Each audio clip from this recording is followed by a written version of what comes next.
The expensive crystal tumbler shattered against the marble floor, whiskey spreading like golden tears across their pristine penthouse. 3 months, Sophia's voice cracked with fury and heartbreak. 3 months of this charade while you've been with her every single night you claimed to be at the hospital. Dr. Alexander Sterling stood frozen, his phone still glowing with Victoria's latest message. Can't wait for tonight, darling. Room 412, as usual. Sophia, let me explain. Explain what? How you've been living a double life while I've been playing the perfect wife for your father's cameras? But to understand how we got here, how a brilliant medical student became trapped in a loveless marriage with Pittsburgh's most arrogant surgeon, we need to go back to where it all began. 6 months earlier, Sophia Whitmore had been reviewing for her final medical school exams when her world collapsed in a single phone call. Miss Whitmore, this is Detective Rodriguez. We need you to come to Presbyterian Hospital immediately. Your mother has suffered a massive heart attack. The Whitmore pharmaceutical fortune had once been worth $200 million.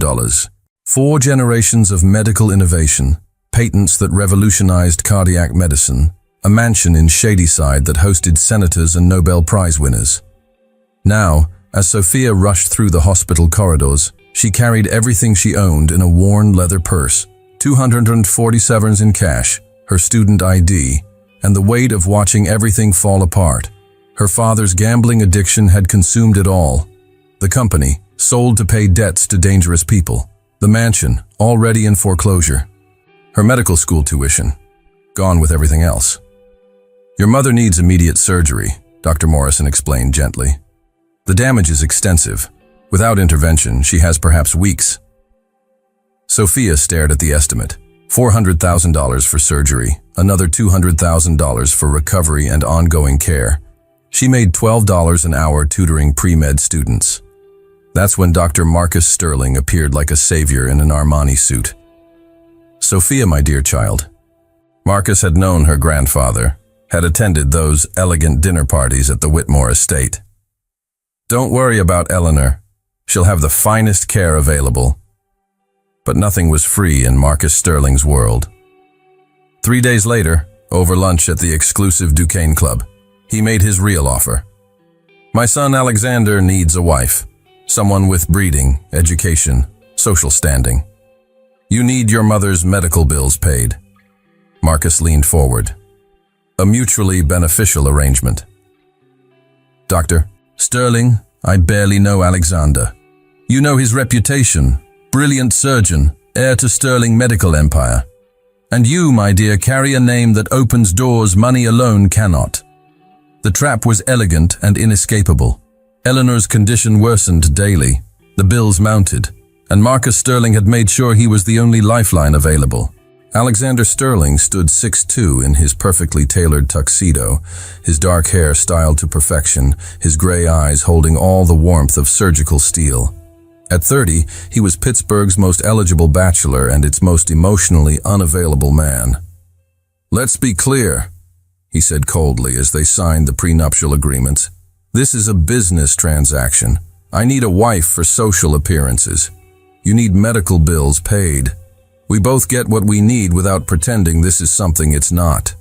Sophia held her pen steady despite her shaking hands. I understand. Good. We'll maintain separate bedrooms, separate lives, public appearances only when necessary, and absolutely no emotional complications. What Alexander didn't mention was Victoria Kane, the stunning model he'd been secretly engaged to for 8 months. The woman he'd promised to marry once his father's latest business venture was secured.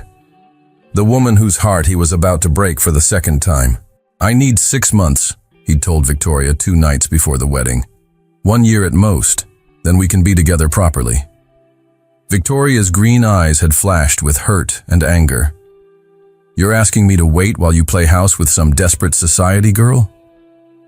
I'm asking you to trust me. This marriage means nothing. You mean everything. But as Alexander stood at the altar of St.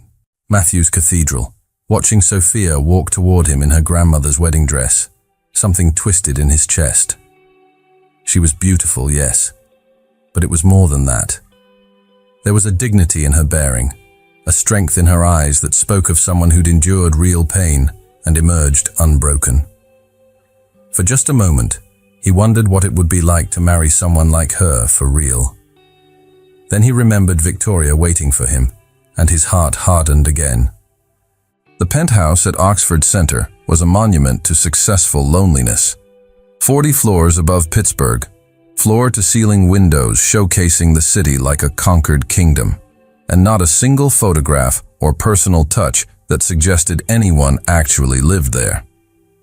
"Your room is down the hall," Alexander said curtly on their wedding night. "The housekeeper comes Tuesdays and Fridays. Don't touch anything in my study." Sophia nodded, clutching her single suitcase. "Of course. And Sophia?"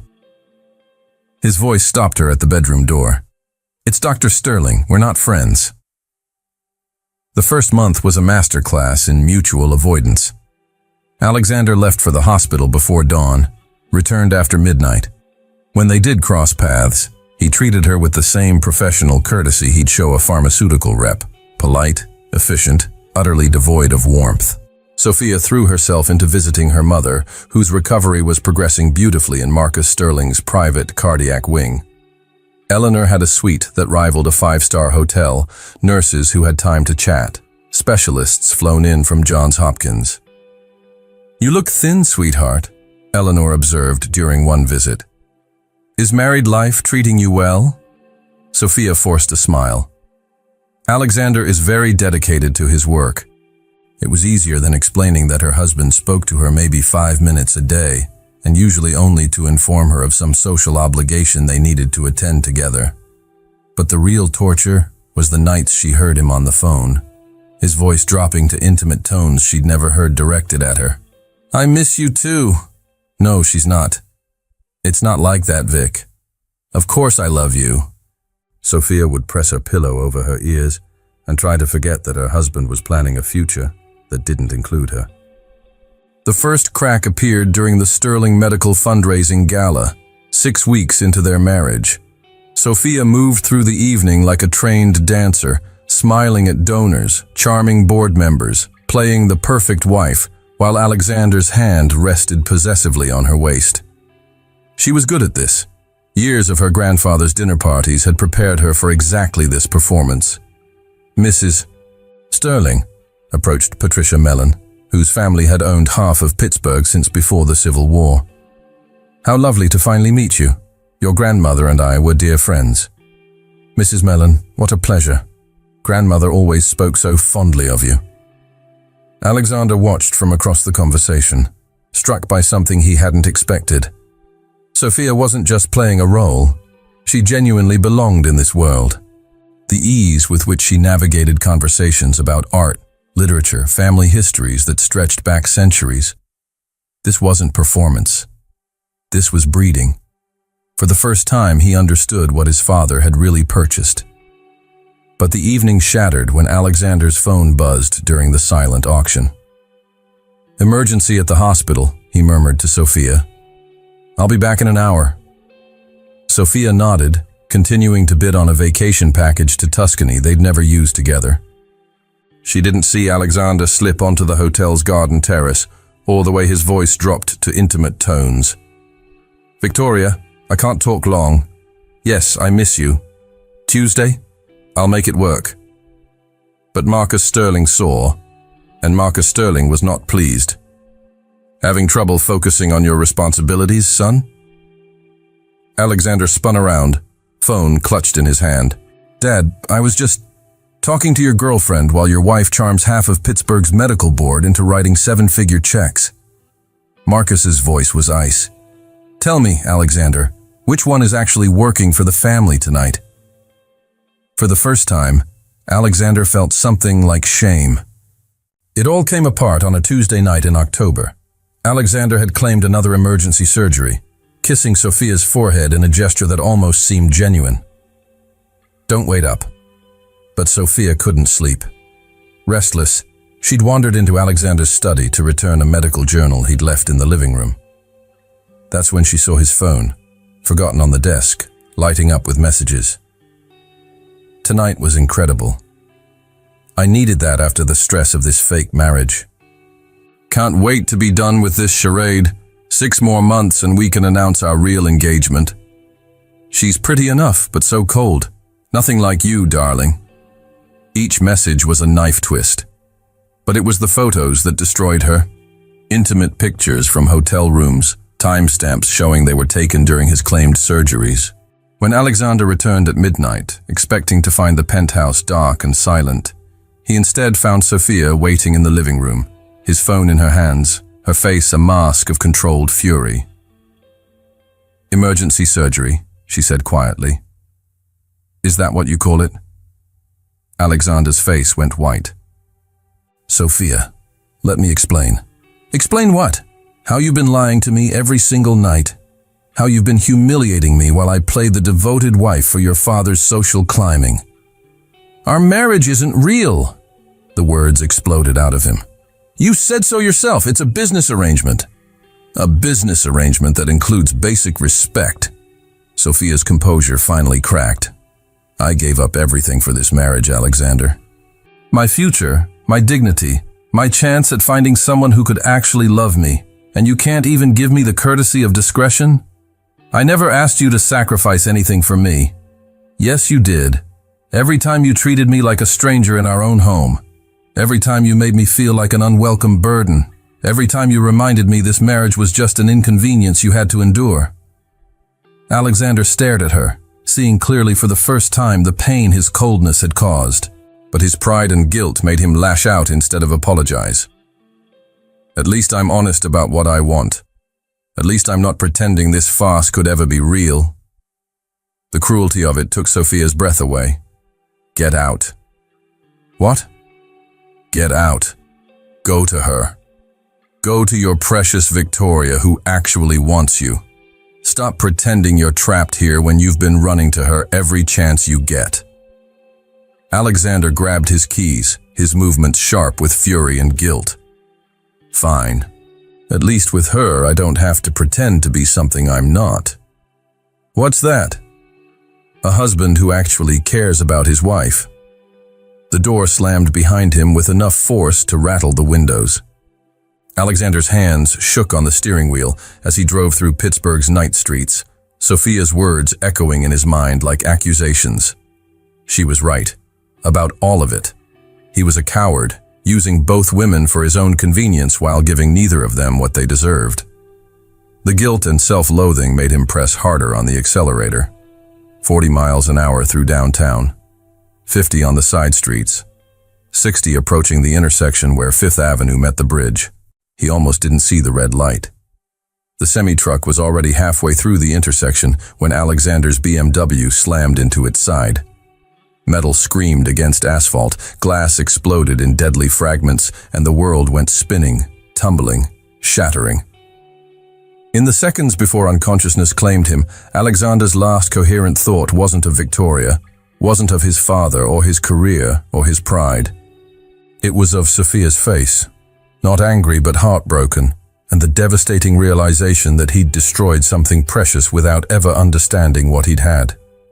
Sophia got the call at 3:17 a.m.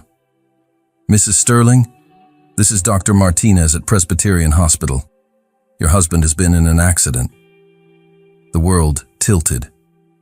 Despite everything, despite the hurt and humiliation, the thought of losing Alexander hit her like a physical blow. She found him in the ICU, tubes and wires turning him into a stranger. His face was pale beneath the bruises, his strong surgeon's hands bandaged and still. "The injuries are serious," Dr. Martinez explained. "Multiple fractures, internal bleeding, possible spinal compression. The next 48 hours will tell us more." Marcus Sterling arrived an hour later, his usual composure cracked with fear. "How is he?" "Critical but stable." Sophia's voice was hoarse from crying. "Dr. Martinez says the surgery went well, but there might be permanent damage to his spine, his hands." She couldn't finish. For the first time since their arranged marriage, Marcus looked at her not as an acquisition, but as a human being. "You don't have to stay. I know things between you and Alexander have been difficult. Sophia looked at the man who'd manipulated her into this marriage, then at Alexander, lying helpless in the hospital bed. "He's my husband. I'm staying." She didn't leave the hospital for 3 days. Marcus brought her changes of clothes. Eleanor was moved to a room nearby so Sophia could visit between her vigils. The nursing staff began bringing her coffee without being asked. On the 4th day, Alexander opened his eyes. "Sophia." His voice was barely a whisper. "I'm here." She leaned forward, taking his uninjured hand. "Don't try to talk. You've been in an accident." "I remember." His gray eyes were different somehow, stripped of their usual cold arrogance. "I was driving to—" He stopped, shame flooding his features. "Victoria. It doesn't matter now." "Yes, it does." Alexander's grip on her hand tightened. "Everything you said was true. I was a coward. I was cruel. I was using both of you, and you deserved better." Sophia felt tears spill over. "Alexander, don't— I need to say this while I still can." His voice grew stronger. "You've been nothing but gracious and dignified, and I treated you like an inconvenience. I don't deserve your forgiveness, but I'm asking for it anyway." For a moment, Sophia saw past the arrogant surgeon, past the cold husband, to the frightened boy who'd lost his mother too young and learned to armor his heart against further loss. "We both made mistakes," she said softly. "Let's focus on getting you better." But as she sat beside his bed, watching him drift back to sleep, Sophia realized something had shifted between them. The walls he'd built so carefully were finally beginning to crack. Alexander's injuries were extensive but not career-ending, though the recovery would be long and humbling. His right hand had suffered nerve damage that would require months of physical therapy. His spine, while not severed, had compression injuries that left him weak and unsteady. For a man accustomed to control, to being the one who healed others, becoming dependent was perhaps the cruelest injury of all. "I can manage on my own," he insisted, when Sophia helped him from the wheelchair to the couch in their penthouse. "I know you can," she replied patiently, "but you don't have to." The first weeks were a careful dance of pride and necessity. Alexander hated needing help with basic tasks, showering, dressing, cutting his food. Sophia provided assistance with the same dignity she might show any patient, never making him feel pitied or broken. Gradually, something began to change between them. It started small, Alexander asking about her day instead of grunting acknowledgement. Sophia bringing him coffee the way he liked it without being asked. Conversations that lasted more than 5 minutes. "Why did you stay?"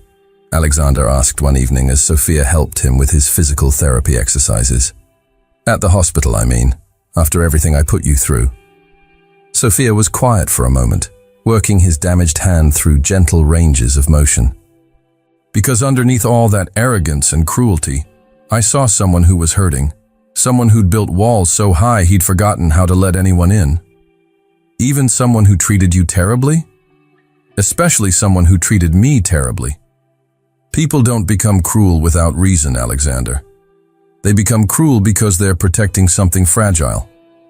Her insight stunned him into silence. How had she seen through his defenses so clearly when he'd barely understood them himself? "My mother," he said suddenly. "What about her?" "She died when I was 8. Cancer. I watched this brilliant, beautiful woman waste away while I was powerless to help her." Alexander's voice grew rough with old pain. "I swore I'd never care about someone enough to feel that helpless again." Sophia's hand stilled on his. "And Victoria?" "Was safe. Beautiful, fun, but safe. I never let her matter enough to really hurt me." He looked up at Sophia, something vulnerable in his eyes. "But you—" "I what?" "You terrified me. Because from the first day, you mattered. And I didn't know how to handle that." The admission hung between them like a bridge, fragile and tentative, but real. "I'm not going anywhere, Alexander," Sophia said softly. Whatever this is between us, whatever it becomes, I'm not your mother. I'm not going to disappear and leave you alone." For the first time since childhood, Alexander Sterling let someone see him cry. 3 months into Alexander's recovery, their penthouse had transformed from a cold showplace into something that actually felt like home. Medical journals shared space with Sophia's literature books on the coffee table. Her chamomile tea had claimed permanent residence next to his espresso machine. The rigid schedule of avoidance had been replaced by something softer, more natural. Alexander found himself looking forward to things he'd never noticed before. The sound of Sophia's key in the lock when she returned from visiting her mother. The way she hummed unconsciously while making breakfast. The gentle patience in her voice when she helped him with his physical therapy exercises. It was during one of these sessions that he first caught himself staring. "Okay, now try to make a fist," Sophia instructed, her hands gently supporting his damaged right hand. "Don't force it. Just let the muscles remember." Alexander watched her face as she concentrated, the way she bit her lower lip when she was focused, the soft curve of her cheek in the afternoon light streaming through their massive windows. When had she become so beautiful? Not just objectively attractive. He'd always known that, but beautiful in a way that made his chest tight with something he couldn't name. "That's better," she said, smiling up at him. "I can see the improvement from last week. Thanks to you." The words came out rougher than he'd intended, weighted with more emotion than a simple acknowledgement should carry. Sophia looked up at him, something shifting in her expression. "Alexander." He cleared his throat, forcing himself to look away. "Let's try the wrist rotations." But the moment lingered between them, charged with possibility. It was a Tuesday evening, rain pattering against their floor-to-ceiling windows, when everything changed. Alexander had been reading in his study while Sophia worked on her laptop in the living room, both of them comfortable in the quiet companionship that had developed between them. "Alexander," Sophia's voice carried a note of curiosity. "Can I ask you something?" He looked up from his medical journal. "Of course." "Why surgery? I mean, what made you choose it over other specialties?" The question was simple, but no one had asked him that in years. Most people assumed it was about prestige or money, or following in his father's footsteps. "Control," he said after a moment. "In surgery, if you're good enough, skilled enough, prepared enough, you can fix things. You can take something broken and make it whole again." He paused, then added more quietly, "I couldn't fix my mother. But maybe I could fix other people's mothers." Sophia set aside her laptop, giving him her full attention. "How old were you when she died?"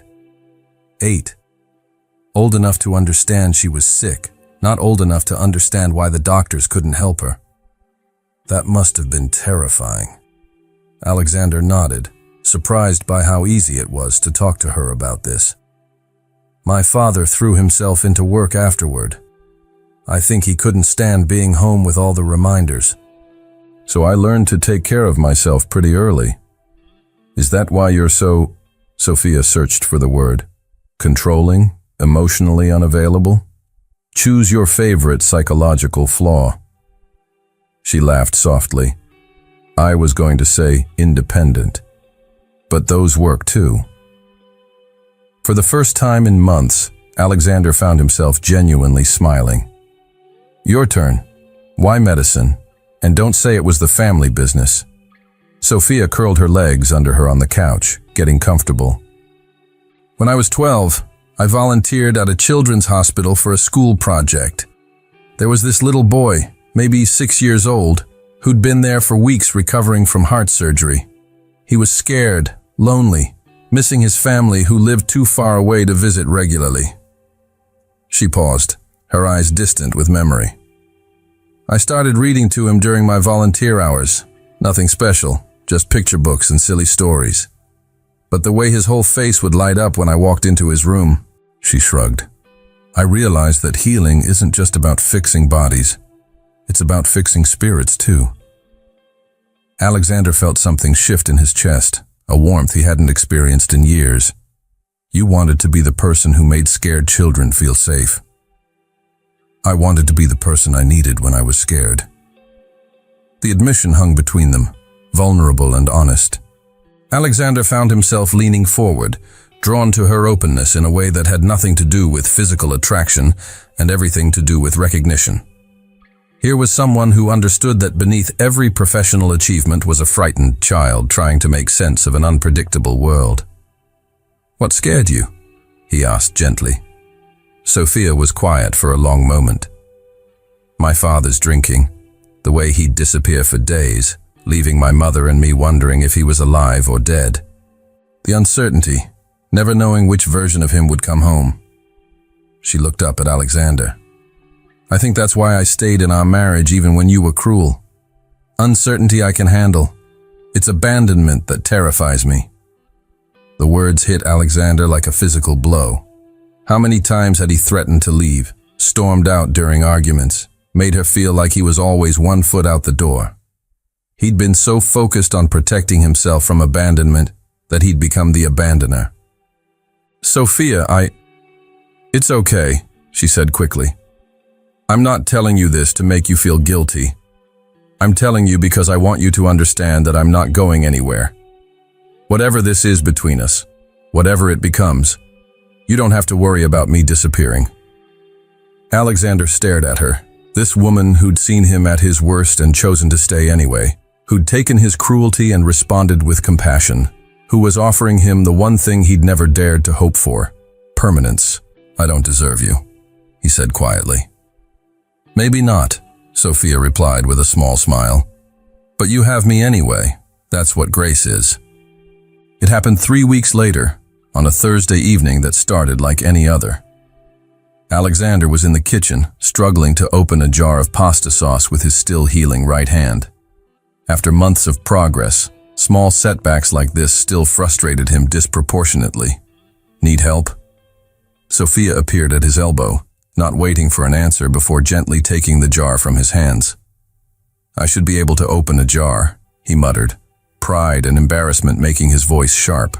"You will be able to," she said matter-of-factly, muscles flexing as she twisted the stubborn lid. "But right now, you don't have to." She handed the opened jar back to him with such casual grace that it took the sting out of needing help. This was what living with Sophia was like.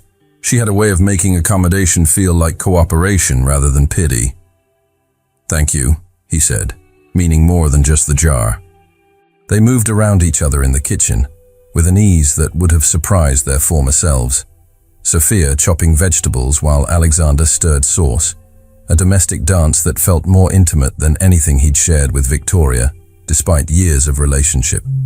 "Oh," Sophia suddenly laughed, the sound bright and unguarded. "That reminds me of the worst date I ever went on. This was before," she gestured vaguely between them, "everything. I was maybe 19 and this guy took me to this fancy restaurant where everything came in tiny, artistically arranged portions." She continued cutting vegetables while she talked, her voice animated.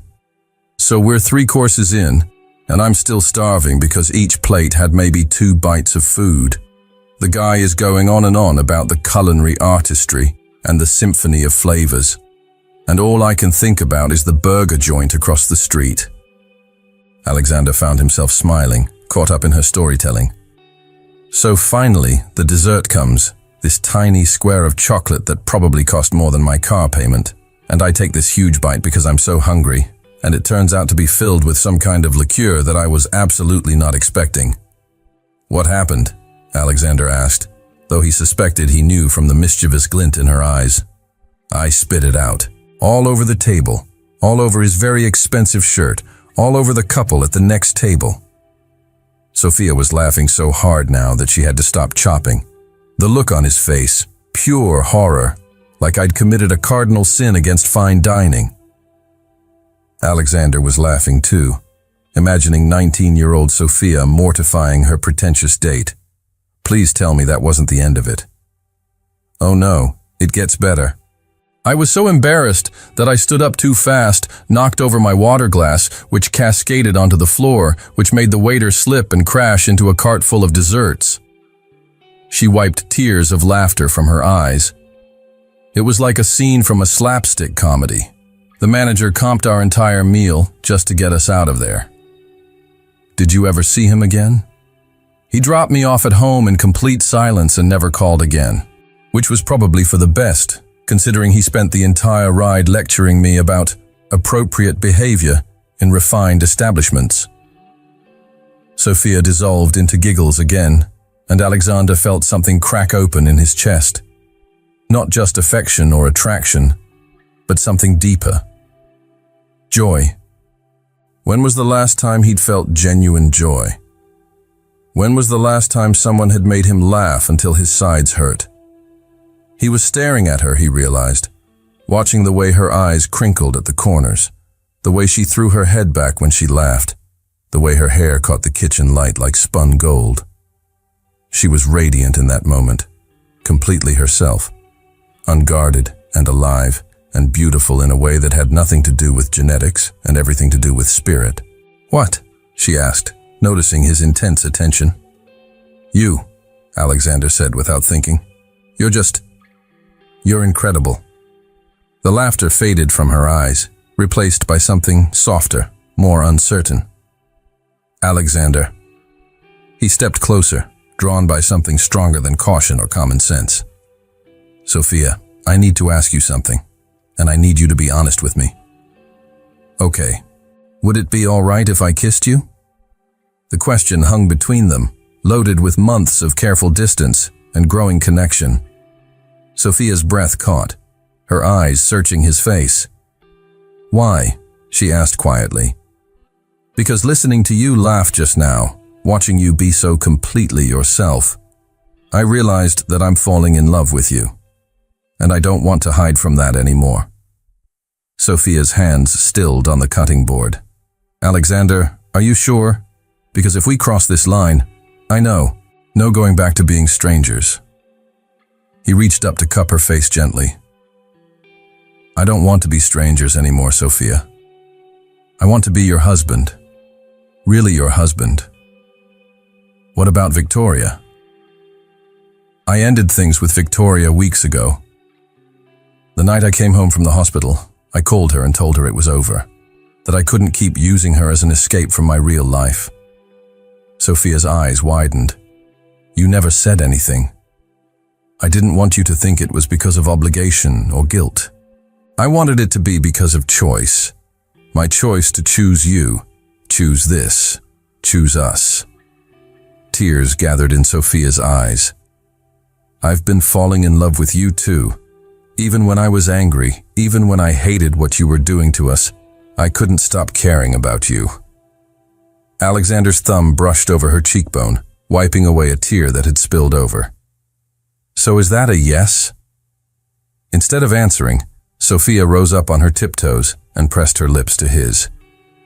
The kiss was soft at first, tentative, years of hurt and hope condensed into a moment of perfect connection. Then Alexander's arms came around her waist, pulling her closer, and Sophia's hands fisted in his shirt, and the kiss deepened into something desperate and necessary and long overdue. When they finally broke apart, both were breathing hard, foreheads pressed together.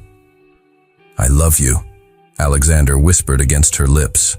"I love your laugh and your strength, and the way you stayed when anyone else would have run.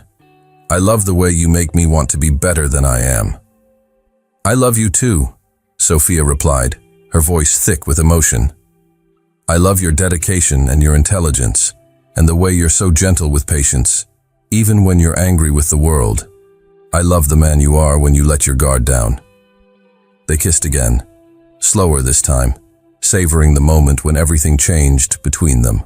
2 weeks after their first kiss, they'd settled into a new rhythm of cautious courtship. Alexander was sleeping in the guest room, giving them both time to adjust to this new dynamic without rushing into physical intimacy. They were learning each other all over again, not as reluctant spouses, but as people choosing to fall in love. It was a Thursday night when the incident happened that would later make them both laugh and blush in equal measure. Alexander had been working late in his study, reviewing cases for his return to surgery the following month. His hand strength was nearly back to normal, his coordination sharp, and he was eager to resume the work that had always defined him. The apartment was quiet. Sophia had gone to bed hours ago after helping him with his evening exercises. He'd been so absorbed in his research that he hadn't noticed how late it had gotten until his eyes began to strain. Deciding to call it a night, he closed his laptop and padded quietly toward his room, not wanting to wake Sophia. But as he passed her bedroom, he noticed the door was slightly ajar, lamplight spilling into the hallway. Concerned that she might have fallen asleep reading again, a habit he'd noticed she had when stressed, he approached the door to check if she needed her light turned off. That's when he saw her. Sophia stood with her back to the door, having just removed her sweater. She was reaching for her pajama top, the elegant line of her spine visible in the soft lamplight, her skin golden and perfect. Her hair was loose, cascading over her shoulders like dark silk, and there was something so unself-consciously graceful about her movements that Alexander felt his breath catch. It lasted only seconds before she turned, reaching for something on her dresser, and caught sight of him in the doorway. Her eyes widened, and she quickly grabbed the sweater, clutching it to her chest. "Alexander!" She was blushing furiously. "I'm sorry, I thought you were asleep." "No, I'm sorry," he said quickly, averting his eyes even as the image burned itself into his memory. "I saw your light and wanted to check if you'd fallen asleep reading again. I should have knocked." "It's fine," she said, though her voice was slightly breathless. "Just maybe give me a minute?" "Of course. I'll be in the kitchen." Alexander retreated quickly, his heart pounding in a way that had nothing to do with embarrassment and everything to do with desire. The glimpse had been innocent, unintentional, but it had awakened something in him that months of careful emotional connection had been building toward. Sophia wasn't just beautiful, he'd always known that. But seeing her in that private moment, unguarded and natural, had driven home the reality that this was his wife. Not in name only anymore, but potentially in every sense of the word. 10 minutes later, Sophia appeared in the kitchen wearing her pajamas and a robe, her cheeks still faintly pink. "I made tea," Alexander said, gesturing to 2 steaming mugs on the counter. "Chamomile, peace offering for my terrible timing." Sophia accepted the mug gratefully, wrapping her hands around it. "It's not like you did it on purpose." "No, but I should have been more careful. I know we're still figuring out boundaries and—" "Alexander." Sophia looked up at him, something vulnerable but determined in her expression. "We're married, legally, officially married, and we're—" She paused, searching for words. "We're courting each other, I suppose. These situations are going to happen. Still, I want you to feel comfortable, safe. I don't want you to think I'm taking advantage of the situation or pushing for more than you're ready for." Sophia set down her mug and stepped closer to him. "What if I told you that I've been wondering what it would be like if we stopped being so careful with each other?" Alexander's breath caught. "Sophia, I'm not saying we have to rush anything. But Alexander, I've been married to you for 6 months. I've seen you at your worst and your best. I've fallen in love with your mind and your heart and—" She blushed, but continued. "I'd be lying if I said I wasn't attracted to you." "You're attracted to me." The question came out rougher than he'd intended. "Have you looked in a mirror lately? You're a very handsome man, Alexander Sterling. And when you smile at me the way you've been doing lately, when you look at me like I'm something precious," she shook her head. "Let's just say the physical therapy sessions have been more distracting than you probably realize." Alexander set down his own mug and moved closer until he was standing directly in front of her. "Sophia, I need you to know that whatever happens between us, whenever it happens, it will be because we both want it. Not because of obligation or gratitude or any of the complicated circumstances that brought us together. I know that. And I need you to know that what I saw tonight, it wasn't intentional, but it was beautiful. You are beautiful. Not just physically, though you are incredibly beautiful, but all of you. Your spirit, your strength, your capacity for forgiveness." Sophia reached up to touch his face, her thumb tracing the line of his jaw. "Alexander, I want to ask you something, and I want you to be honest. Anything. Are you still sleeping in the guest room because you think I need space or because you're scared? The question hit its mark. Alexander was quiet for a long moment, then sighed. Both, I suppose. I don't want to pressure you, but I'm also terrified of screwing this up. What we have now, it's so good, Sophia. It's better than anything I've ever had. The thought of losing it because I moved too fast or wanted too much. Hey. Sophia's hand moved to the back of his neck, fingers threading through his hair. You're not going to lose me, and you're not going to screw this up by wanting me. How can you be so sure? Because I want you too. I've wanted you for weeks, Alexander. Every time you help me reach something on a high shelf and I catch your scent. Every time you laugh at one of my stories and your whole face transforms. Every time you look at me like you're looking at me right now. Alexander's control, already strained, began to fracture. Sophia, if you keep talking like that... What? She asked, stepping even closer. What will happen? I'm going to kiss you, and I'm not going to want to stop. Then don't. The permission was all he needed. Alexander cupped her face in his hands and kissed her with months of pent-up longing, all the careful restraint they'd both been showing, finally giving way to honest desire. When they broke apart, both were breathing hard. Your room or mine? Sophia whispered. Alexander's answer was to sweep her up in his arms and carry her down the hall to his bedroom, both of them laughing breathlessly at the romantic cliché of it all. Alexander's bedroom had always been as impersonal as the rest of the penthouse. Expensive furniture, neutral colors, nothing that revealed the man who lived there. But as he set Sophia gently on her feet beside his bed, everything about the space felt different, intimate, theirs. Are you sure? He asked, his hands resting lightly on her waist. Because once we do this, we'll be husband and wife in every sense, Sophia finished. I know, Alexander. I want that. I want us. What happened between them that night was unlike anything either had experienced before. With Victoria, Alexander had always held part of himself back, kept some emotional distance even in the most intimate moments. With previous boyfriends, Sophia had always felt like she was performing a role, giving what was expected rather than what she genuinely felt. But this was different. This was connection and vulnerability and trust made physical. Alexander was gentle but passionate, worshipful in the way he touched her, as if he couldn't quite believe she was real, was his. Sophia was open and responsive, giving herself completely to this man who'd hurt her and healed with her and chosen her every day since. They made love with the desperate tenderness of people who'd found each other against impossible odds, who'd built something real from the ashes of an arrangement meant to benefit everyone except them. Afterward, as they lay tangled in sheets that would forever after smell like both of them, Alexander traced lazy patterns on Sophia's bare shoulder. I love you, he said quietly, the words carrying more weight now, more certainty. I love you in ways I didn't know were possible. I love you too, Sophia replied, pressing a kiss to his collarbone. Even when I hated you, I think some part of me was already falling in love with you. Really? Really?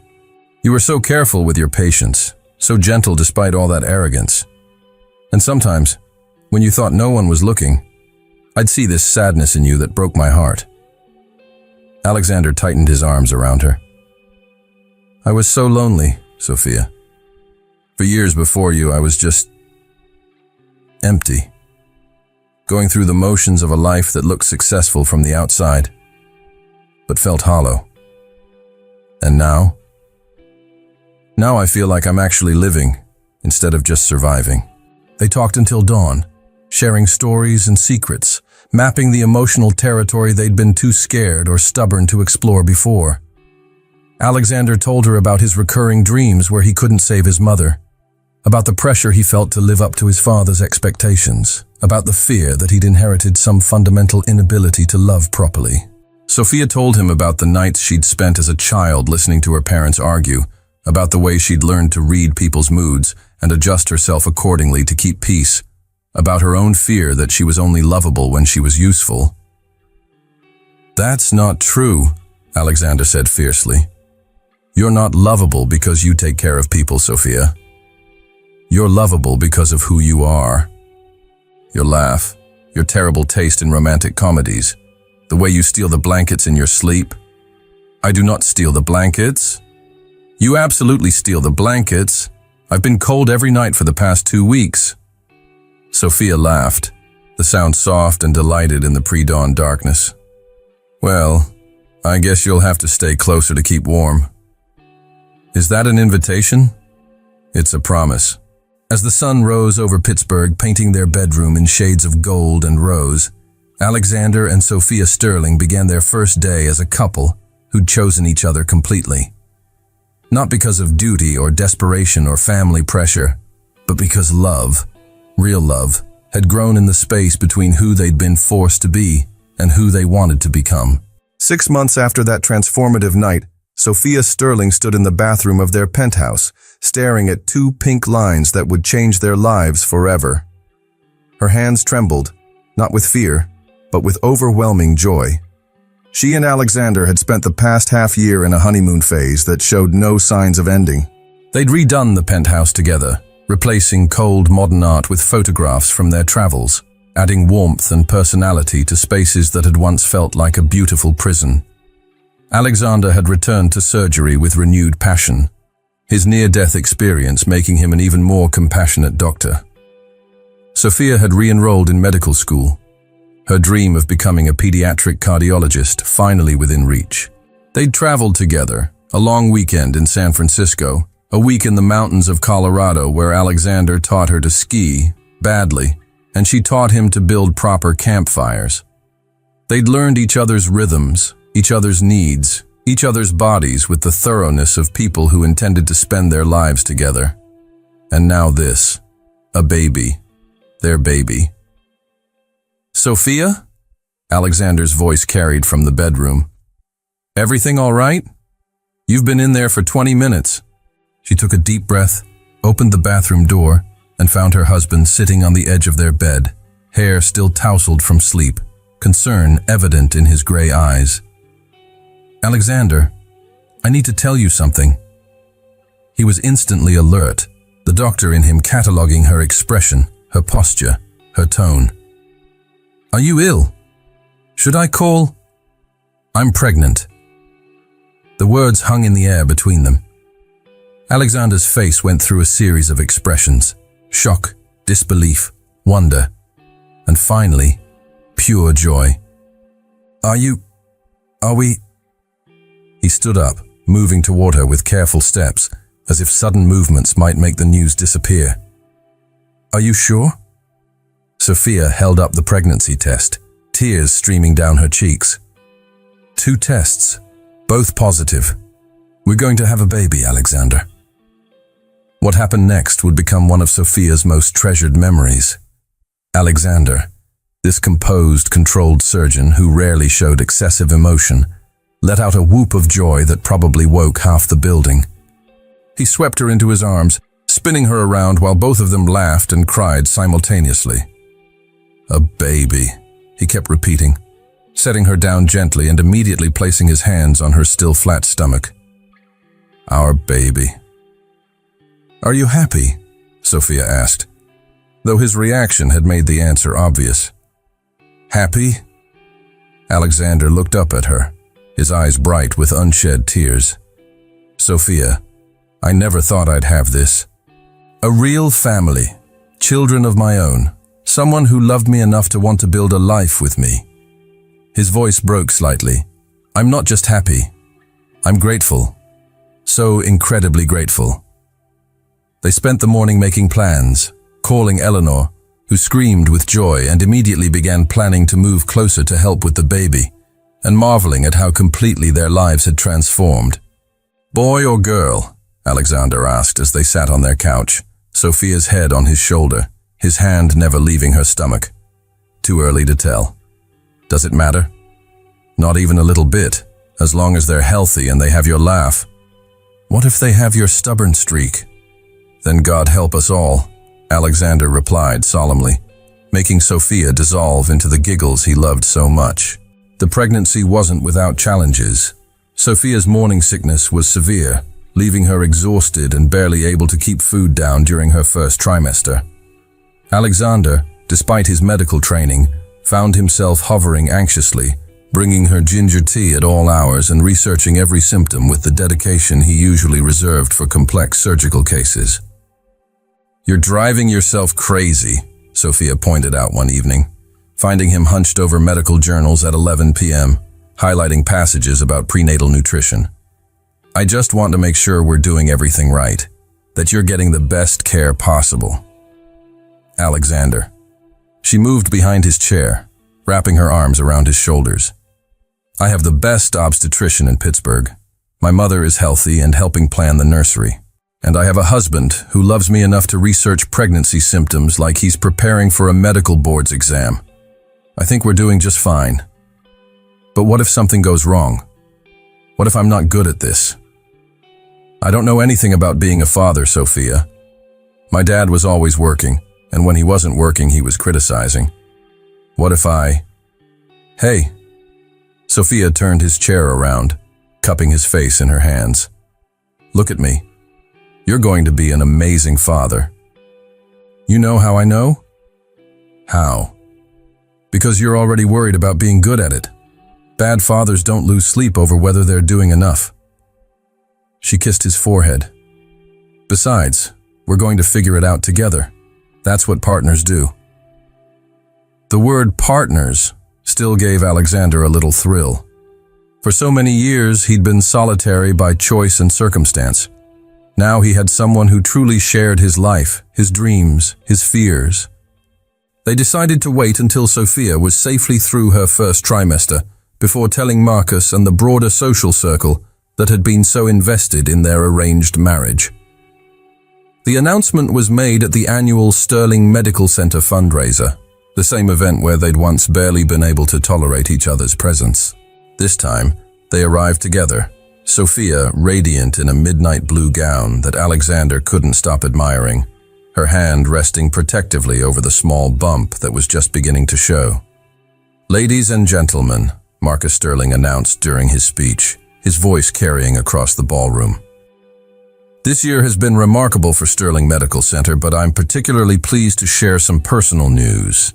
My son Alexander and his wife Sophia will be welcoming their first child this spring." The applause was thunderous. Sophia felt Alexander's hand squeeze hers, saw the genuine pride and happiness on his father's face. The man who had orchestrated their marriage as a business arrangement had become invested in their actual happiness. Later, as they swayed together on the dance floor, Alexander whispered in her ear, "Do you remember the last time we danced at one of these? Our wedding reception. You could barely stand to touch me. And now I can't stand to let you go." He spun her gently, careful of her condition. "Sophia, I need to tell you something." "What?" "I'm grateful for how we started. I know that sounds crazy given how much pain we both went through, but if we'd met under normal circumstances, I would have been too scared to let you matter. Too wrapped up in my own defenses to see what was right in front of me." Sophia felt tears prick at her eyes. "Are you saying you're grateful my family lost everything and your father forced us together?" "I'm saying I'm grateful that life conspired to put you in my path, even if the method was complicated. Sometimes the best things come from the worst circumstances." "And sometimes," Sophia added, echoing their conversation from months earlier, "the people we're meant to love find us in the most unexpected ways." They danced until late in the evening, surrounded by friends and colleagues who had watched their transformation from reluctant spouses to devoted partners. The woman who had once been whispered about as that poor Thornfield girl who married for money was now simply Dr. Alexander Sterling's beloved wife, glowing with happiness and the promise of new life. Designing the nursery became an obsession for both of them, though they approached it differently. Alexander researched cribs and car seats with the same methodical thoroughness he brought to surgical planning, creating spreadsheets comparing safety ratings and consulting pediatrician colleagues about everything from optimal room temperature to the best positioning for monitoring equipment. Sophia focused on making the space warm and welcoming, choosing soft colors that would work for either a boy or girl, selecting books and toys with care, hanging family photographs that would show their child how much they were loved before they were even born. "We're nesting," Eleanor observed one afternoon, finding them both in the nursery. Alexander assembling a crib with engineering precision, while Sophia arranged and rearranged stuffed animals. "We're preparing," Alexander corrected, though his smile suggested he knew exactly what Eleanor meant. "It's the same thing, dear.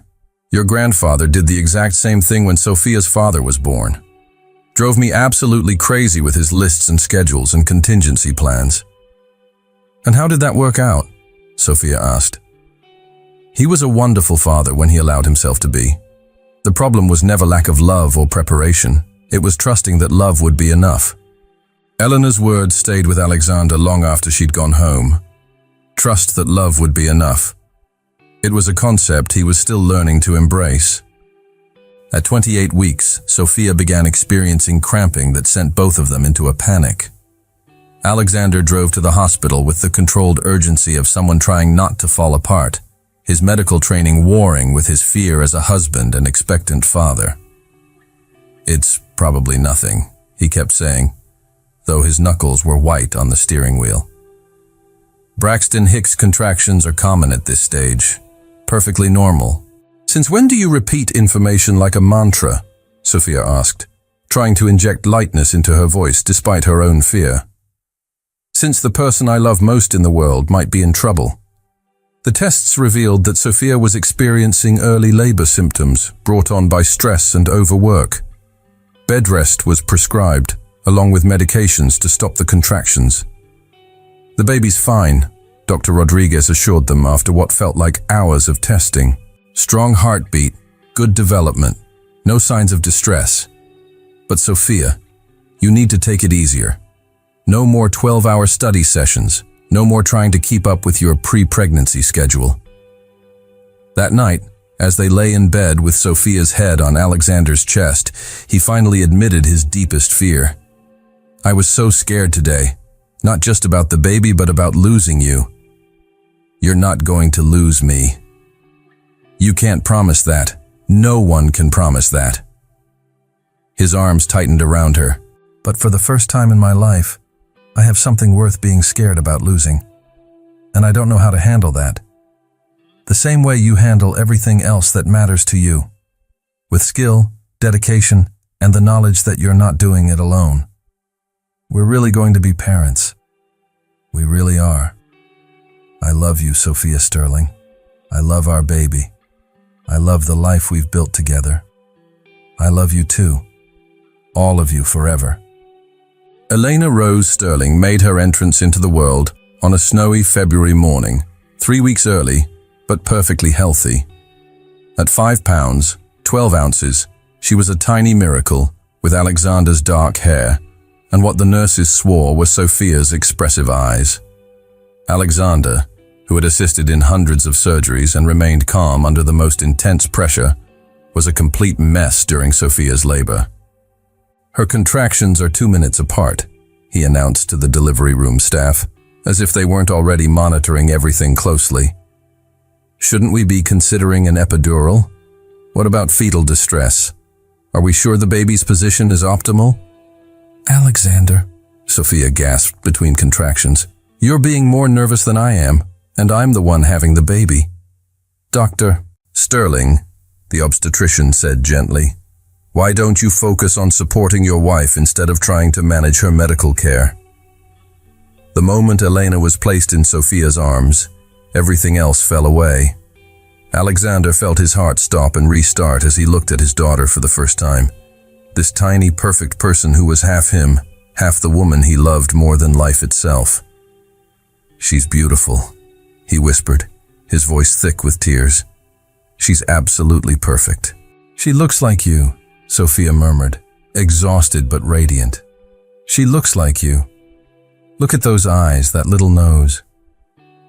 They argued gently about whose features Elena had inherited while she slept peacefully, oblivious to being the center of their universe. Parenthood was everything they'd expected, and nothing they'd been prepared for. Elena was a good baby, sleeping through the night by 3 months and greeting each day with the sunny disposition that would become her trademark. But the adjustment to being parents while maintaining their careers required constant negotiation and compromise. Alexander had initially planned to take only 2 weeks of paternity leave, but found himself unable to leave his daughter for more than a few hours. He rearranged his surgery schedule, declined speaking engagements, and turned down a prestigious fellowship that would have required travel. "You don't have to do this," Sophia told him one morning, finding him in the nursery at dawn, just watching Elena sleep. "I know surgery is important to you." "Surgery was important to me," Alexander corrected, carefully lifting his daughter from her crib. "Surgery is what I do. You and Elena are who I am." Sophia felt her heart melt all over again. This was not the cold, distant man she'd married. This was a father who sang lullabies in slightly off-key baritone, who could change diapers with surgical precision, who kept a photo of his daughter scrubbed to his surgery schedule. Their marriage deepened too, the crisis of new parenthood revealing new strengths in their partnership. When Elena went through a colicky phase that left them both exhausted, they took shifts without complaint or scorekeeping. When Sophia struggled with postpartum anxiety, Alexander arranged for a therapist and took over night feedings so she could sleep. When Alexander worried obsessively about every sniffle and developmental milestone, Sophia gently redirected his protective instincts into constructive channels. "We make a good team," Sophia observed one evening. Both of them collapsed on the couch after finally getting Elena to sleep through a particularly fussy day. "We make an amazing team," Alexander corrected, pulling her closer. "I love watching you be a mother, Sophia. You're so natural at it, so intuitive. I love watching you be a father. You're so gentle with her, so patient. Nothing like you were afraid you'd be." They were learning that love multiplied rather than divided. Loving Elena didn't diminish what they felt for each other, but somehow made it stronger, more complete. On their second anniversary, Alexander surprised Sophia with a proposal that wasn't really a proposal. "I know we're already married," he said, getting down on one knee in their living room while Elena napped nearby. "But I want to ask you to marry me again. This time not because we have to, but because we want to. Not because of circumstances or family pressure or desperation, but because I choose you. Every day, in every way, I choose you." He held out a ring, not the cold, expensive band his father had selected for their first wedding, but something personal and meaningful. A vintage sapphire surrounded by diamonds, set in white gold. "This was my mother's," Alexander said softly. "The only thing of hers my father kept. I've been waiting for the right person to give it to, and now I know why I waited. It was always meant for you." Sophia was crying before he finished speaking. "Alexander, yes. Of course, yes, I choose you too. I choose us." They planned a small ceremony for the following spring, just family and close friends, held in the garden of the Sterling family estate. Eleanor walked Sophia down the aisle, while Alexander waited at the altar with Elena in his arms, their daughter wearing a tiny white dress and chewing contentedly on her father's boutonniere. This time, when they exchanged vows, the words were their own. "Sophia," Alexander said, his voice steady despite the emotion in his eyes, "you taught me that love isn't something to be feared or controlled, but something to be celebrated. You showed me that the strongest people aren't those who never fall, but those who get back up and choose love anyway. I promise to choose you every day, in good times and challenging ones, in sickness and health, in joy and sorrow. I promise to be the husband you deserve and the father our children deserve. I love you with everything I am." "Alexander," Sophia replied, her voice clear and strong, "you taught me that sometimes the most beautiful love stories begin with the most difficult circumstances. You showed me that people can change, grow, and become better than they ever imagined. I promise to support your dreams while building our own together. I promise to love you not just for who you are, but for who you're still becoming. I love you with all my heart." When they kissed this time, it was with the confidence of two people who had chosen each other completely, who had built something real and lasting from the ashes of an arrangement meant to benefit everyone except them. Dr. Sophia Sterling finished her pediatric cardiology residency at the top of her class, specializing in the same type of congenital heart defects that had threatened her mother's life. She joined the team at Sterling Medical Center, where she worked alongside her husband, saving lives and building the reputation that would make their hospital one of the most respected cardiac centers in the country. Elena was now 6 years old, a precocious first grader who announced to anyone who would listen that she was going to be a doctor like mommy and daddy, but for animals instead of people. She had Alexander's intensity and Sophia's compassion, and she had them both wrapped around her little finger. The penthouse had been transformed completely, filled with children's artwork, family photographs, and the comfortable chaos of a home where people actually lived and loved and laughed together. "Do you ever think about what would have happened if we'd met differently?" Sophia asked one evening as they cleaned up after dinner, Elena having fallen asleep on the couch during story time. Alexander considered the question while loading the dishwasher, a domestic task he'd never imagined doing, much less enjoying. "I think if we'd met at a hospital or a conference or some other normal way, I would have been too scared to let you matter, too wrapped up in my own defenses. And I would have been too intimidated by the great Dr. Sterling to see past your reputation to the man underneath. So you're saying we needed the arranged marriage, the drama, the near disasters. I'm saying we needed each other. The circumstances were just the delivery method."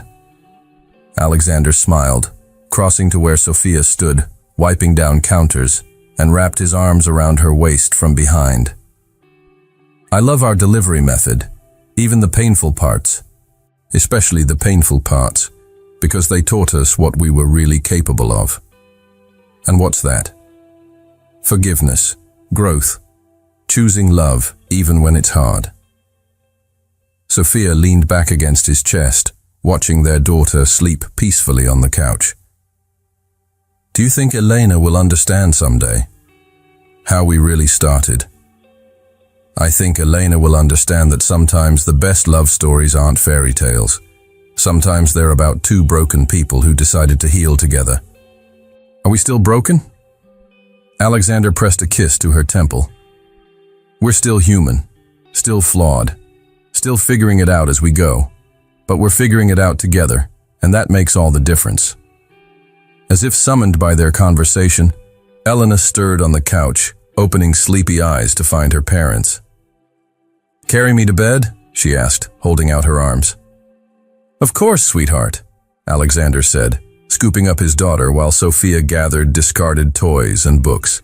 As they tucked Elena into her princess-themed bedroom, surrounded by the evidence of a childhood filled with love and security, Sophia reflected on the journey that had brought them here. The arranged marriage, the months of coldness, the betrayal and pain, the accident that had broken Alexander's body, but somehow healed his heart. "I love you," Elena mumbled sleepily as they kissed her goodnight. "We love you too, baby," they replied in unison, and Sophia felt her heart swell with the truth of it. Later, as they lay in their own bed, the bed where they'd first come together as husband and wife in truth, rather than just law, Alexander traced lazy patterns on Sophia's shoulder. "Do you know what I'm most grateful for?" he asked. "What?" "That life conspired to put you in my path, even if the method was complicated. That your father's gambling and my father's ambition and your mother's illness all aligned to force us together long enough to realize we belong together. That's a lot of gratitude for a lot of pain. Sometimes the most beautiful flowers grow in the worst soil." Sophia turned in his arms to face him, studying the face she'd learned to love in all its moods and expressions. "Alexander Sterling, are you going poetic on me?" "Maybe a little. You bring out my romantic side. I love your romantic side. I love your practical side. I love your stubborn side and your gentle side and even your slightly obsessive side when it comes to Elena's safety. I love everything about you, Sophia Sterling. Your strength, your kindness, your terrible taste in reality TV shows, the way you steal the covers. I do not steal the covers. You absolutely steal the covers. But I don't mind because it gives me an excuse to sleep closer to you.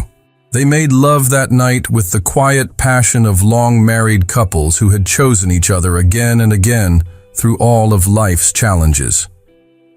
Afterward, as Sophia drifted off to sleep in Alexander's arms, she thought about the young woman who had walked down the aisle of St. Matthew's Cathedral more than 6 years ago, desperate and afraid, and convinced she was sacrificing her future for her mother's life. That young woman couldn't have imagined this. A career she loved, a daughter who brought joy to every day, a husband who looked at her like she hung the moon and loved her with a steadiness that had only grown stronger with time. Sometimes, Sophia thought drowsily, the most beautiful love stories don't begin with "once upon a time." Sometimes they begin with desperation and duty, and two people brave enough to stay when leaving would be easier. Sometimes they begin with "I do," even when you don't mean it yet. And sometimes, if you're very lucky, they end with "I choose you," said every day for the rest of your lives. What did you think of Alexander and Sophia's journey from reluctant spouses to devoted partners? Sometimes the greatest love stories begin with the most difficult circumstances, proving that choosing to love each other every day is the most powerful decision two people can make. Share your thoughts in the comments, and don't forget to subscribe for more stories about love, resilience, and the beautiful complexity of human connection.